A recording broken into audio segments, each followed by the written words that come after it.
Lévy comme Lévy sans interdit comme chaque matin. Elisabeth Lévy, bonjour Elisabeth. Bonjour Patrick, bonjour à tous. Alors vous revenez sur la nomination par Emmanuel Macron de la chanteuse Yseult, marraine de la francophonie pour préparer le sommet de Villers-Cotterêts en 2024. Et vous trouvez ça étrange quand même, hein? Ah oui, cette décision a été qui a été annoncée à Djerba, où il y avait déjà un sommet de la francophonie, a été célébrée par force tweets et photos. Et c'est un choix étrange et même, je dirais, scandaleux. Alors bien sûr, je pourrais discuter le français d'Yseult, dont témoigne par exemple ce tweet récent, je cite: « Je reviens des US en mode nouveau souffle, Los Angeles matche bien avec ma mentalité. » Pour la francophonie, on repassera.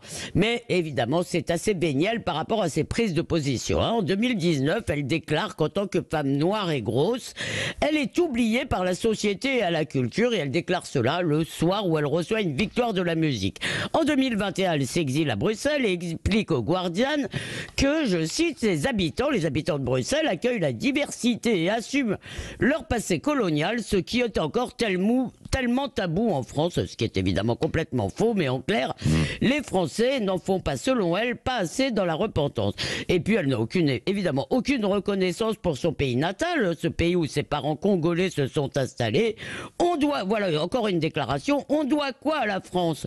J'ai l'impression qu'on ne voit pas ce qu'on nous a pris, ce qu'on a pris à nos parents. Effectivement, je ne vois pas ce que la France lui a pris, mais remarquez, vu ses roucoulades avec le président de la République ce week-end, il suffisait visiblement de quelques honneurs pour apaiser son ressentiment. Alors comment vous expliquez le choix du président? Comment il s'explique ce choix?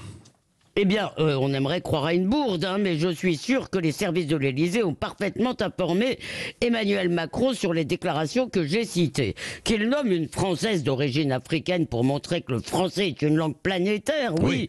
Ça, pourquoi pas, c'est très bien. Et il y en a beaucoup de ces Français d'origine africaine qui sont aussi de grands patriotes. On se demande donc s'il n'a pas choisi Yseult, précisément parce qu'elle n'aime pas la France. D'ailleurs, quand elle dit nous, c'est nous les Africains.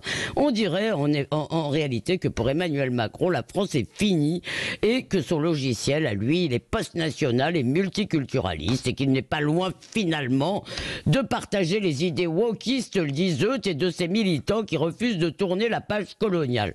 Résultat, on a l'impression pour lui, la francophonie, ce n'est pas un moyen d'apaiser les blessures du passé et de faire rayonner, de faire aimer le pays qu'il a élu, mais de montrer que le français, c'est d'abord la langue de l'Afrique. Le français, a-t-il déclaré à Djerba, c'est un voyage dans le temps et dans l'espace, et ce voyage continue. Eh bien, on aimerait qu'il se rappelle que ce voyage passe par la France. Merci. L'avis d'Elisabeth Lévy, comme chaque matin, Lévy sans interdit. Et j'imagine que ça fera beaucoup réagir, en fait, aussi dans les jours qui viennent, bien sûr, et qu'il y aura les arguments des uns et des autres.